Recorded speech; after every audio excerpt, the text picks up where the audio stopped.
ದಾವಣಗೆರೆಯಲ್ಲಿ ಬೀದಿ ನಾಯಿಗಳ ಹಾವಳಿ ಮುಂದುವರಿತಾ ಇದೆ. ಈಗಲೂ ಒಂದು ಡೆಡ್ಲಿ ಅಟ್ಯಾಕ್ ಬಗ್ಗೆ ಡೀಟೇಲ್ ಸಿಗ್ತಾ ಇದೆ, ನೋಡೋಣ. ಬೀದಿ ನಾಯಿಗಳ ದಾಳಿಯಿಂದ ಬಾಲಕಿ ಜಸ್ಟ್ ಮಿಸ್ ಆಗಿದ್ದಾರೆ. 8 ವರ್ಷದ ಬಾಲಕಿ ಮೇಲೆ 5 ರಿಂದ 6 ಬೀದಿ ನಾಯಿಗಳು ಒಮ್ಮೆಲೆಗೆ ದಾಳಿಗೆ ಮುಂದಾಗಿದೆ. ದಾವಣಗೆರೆ ನಗರದ ಪಂಪಾಪತಿ ನಗರದಲ್ಲಿ ಆಗಿರೋ ಘಟನೆ ಇದು. ಕೂಡಲೇ ಸ್ಥಳೀಯರು ಬಾಲಕಿಯನ್ನ ರಕ್ಷಣೆ ಮಾಡಿದ್ರು ಅನ್ನೋದು ಗೊತ್ತಾಗ್ತದೆ. ಸ್ಥಳೀಯರು ಸಮಯ ಪ್ರಜ್ಞೆಯನ್ನ ಮೆರೆದ್ರು. ಬಟ್ ಎಷ್ಟೊಂದು ಪ್ರಕರಣದಲ್ಲಿ ಹಿಂಗಾಗಲ್ಲ.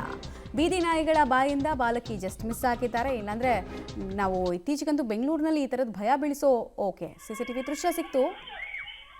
ಬಾಲಕಿ ತನ್ನ ಪಾಡಿಗೆ ತಾನು ಹೋಗ್ತಿರ್ತಾಳೆ, ಸಡನ್ ಆಗಿ ಒಂದು ನಾಯಿ ಅಟ್ಯಾಕ್ ಮಾಡುತ್ತೆ. ಉಳಿದ ನಾಯಿಗಳು ಕೂಡ ಹಾಗೆ ದಾಳಿಗೆ ಮುಂದಾಗ್ತಾರೆ. ಬಾಲಕಿ ಪ್ಯಾನಿಕ್ಕಿಂದ ಕಿರ್ಚ್ಕೊಳ್ತಾಳೆ. ಕೂಡಲೇ ಕಾರ್ಯಪ್ರವೃತ್ತರಾದಂತಹ ಸ್ಥಳೀಯರು ಅಲ್ಲೇ ಇದ್ದಂತಹ ಕಲ್ಲನ್ನ ಎತ್ತಾಕಿ ನಾಯಿಗಳನ್ನು ಬೆರೆಸ್ತಾರೆ. ಇಲ್ಲ ಅಂದಿದ್ದಿದ್ರೆ, ಯಾರೂ ಇರಲಿಲ್ಲ ಅಂದಿದ್ದಿದ್ರೆ ಬಾಲಕಿಗೆ ಬಹಳ ಕಷ್ಟ ಆಗಿರೋದು.